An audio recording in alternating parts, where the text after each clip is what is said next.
প্রত্নতাত্ত্বিক যুগের নিদর্শন বা স্থাপনাগুলো দেখতে কার না ভালো লাগে। তাই তো চলে আসছি আজকে একটা প্রত্নতাত্ত্বিক নিদর্শন দেখতে, আপনাদেরকেও দেখাবো। সেই সঙ্গে এখানে কিভাবে আসবেন, কত টাকা খরচ পড়বে, সব কিছুই থাকবে ভিডিওর ভিতরে, দেখতে থাকুন।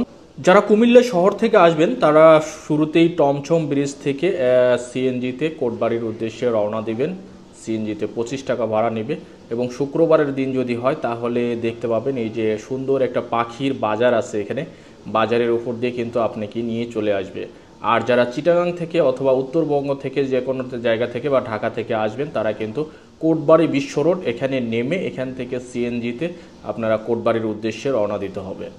তো আমিও কিন্তু যেহেতু শহর থেকে কুমিল্লা শহর থেকে আসছি, এই কারণে কিন্তু আমি টমসম ব্রিজ থেকে আসছি।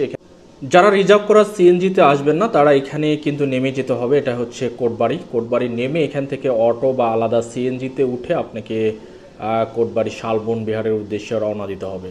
তো এই অলরেডি চলে এসেছি আমরা শালবন বিহার। দেখুন এটা হচ্ছে টিকিট কাউন্টার, এখানে কিন্তু টিকিট করতে হবে এবং টিকিটের মূল্য কিন্তু এখানে নির্ধারণ করা আছে। প্রাপ্তবয়স্কদের জন্য 30 টাকা এবং শিক্ষার্থীদের জন্য 10 টাকা আর কি। যাই হোক আমরা টিকিট করে ফেললাম। টিকিট এখানে কিন্তু 30 টাকা করে আর কি, 30 টাকা করে টিকিট করে ফেললাম এবং ভেতরে ঢুকে আপনাদের দেখানোর চেষ্টা করব যে আসলেই কত সুন্দর একটা পরিবেশ বা পুরাতন একটা স্থাপত্য যে এত সুন্দর করে সাজানো গোছানো হয়, আপনারা না দেখলে বুঝতে পারবেন না। শুরুতেই কিন্তু এখানে নির্দেশনাবলী দেওয়া আছে যে এখানে সতর্কবাণী যে বা সতর্কতা বিজ্ঞপ্তি যেটা, এইটা কিন্তু এখানে দেওয়া আছে কি করা যাবে কি করা যাবে না।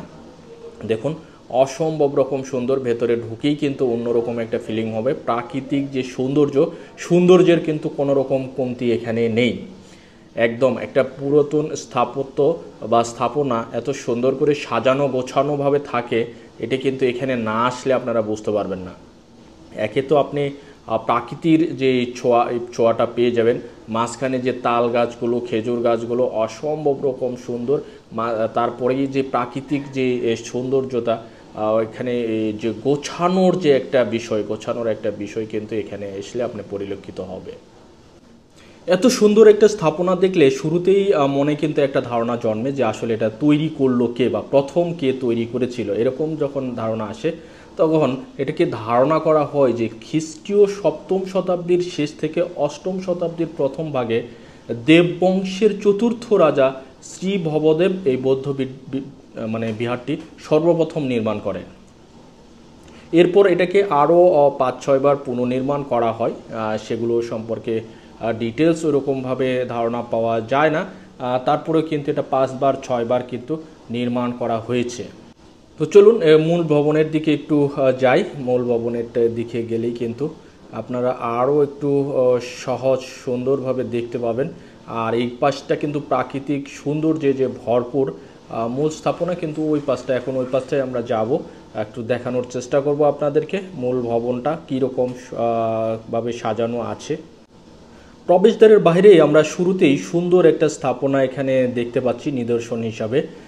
এটাকে মূলত আমরা ধারণা নিয়েছি যে এটা ছিল একটা হল ঘর এবং এখানে ভিক্ষুকদের খাবারের ব্যবস্থা ছিল। এখানে দেখুন কত সুন্দর, মানে এটা কিন্তু বাহিরের অংশ, মূল গেটের বাহিরের অংশটা এটাকে হলঘর হিসেবে ছিল এবং এখানে মূলত ভিক্ষুকদের একটা খাবারের ব্যবস্থা ছিল আর কি। এই বিহারের ভিতরে কিন্তু মোট 115টা কক্ষ আছে।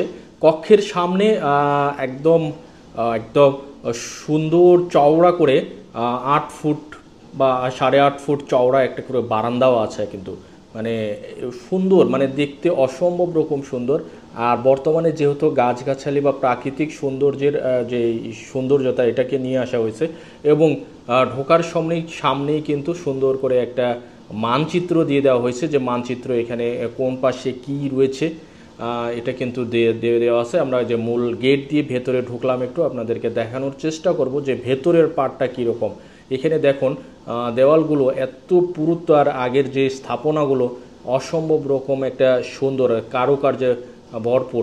চতুর্পাশটা যদি একটু দেখানোর চেষ্টা করি, দেখেন এক একটা মানে দেওয়ালের পুরুত্ব কিন্তু অনেক। এখানে এক একটা দেওয়াল কিন্তু প্রায় 167 7.7 মিটার দৈর্ঘ্য এক এক মানে এই প্রতিটি বাহুর দৈর্ঘ্য আর কি। তো দেখুন এই কত মানে পুরুত্ব করে এক একটা ওয়াল করা হয়েছে, যাতে কোনোভাবেই এটাকে বিঘ্নিত করা না যায়, বা দেখা যাচ্ছে কেউ শত্রু বা আক্রমণ থেকে রক্ষা করার জন্য কিন্তু অনেক মানে শক্তিশালী একটা স্থাপনা, বা বলা যায় যে শক্তিশালী একটা বাউন্ডারি কিন্তু সুন্দর করে দেওয়া হয়েছে। এটাকে যদি একটু পাখির চোখে দেখানোর চেষ্টা করি, দেখুন কত সুন্দর উপর থেকে দেখতে একটা কিন্তু একদম পুরোটাই চলে আসছে ভিডিওর ভিতরে, অনেক সুন্দর এবং অনেক বড় একটা জায়গা। দেখতে কিন্তু অসম্ভব রকম সুন্দর উপর থেকে দেখতেও, এবং প্রাকৃতিক সৌন্দর্য কিন্তু এখানেও ফুটে ওঠে। এবং চারপাশে যে বাইরের অংশও কিন্তু গাছগাছালিতে ভরপুর। সবশেষ আমরা এটা দেখে বের হয়ে পড়লাম, এবং বাইরে কিন্তু অনেক দোকানপাট আছে, এখানে চাইলে কিন্তু আপনারা যে কোনো ধরনের কেনাকাটাও করতে পারেন। আজ এ পর্যন্তই। ভিডিওটি ভালো লাগলে লাইক শেয়ার করে একটু পাশে থাকবেন।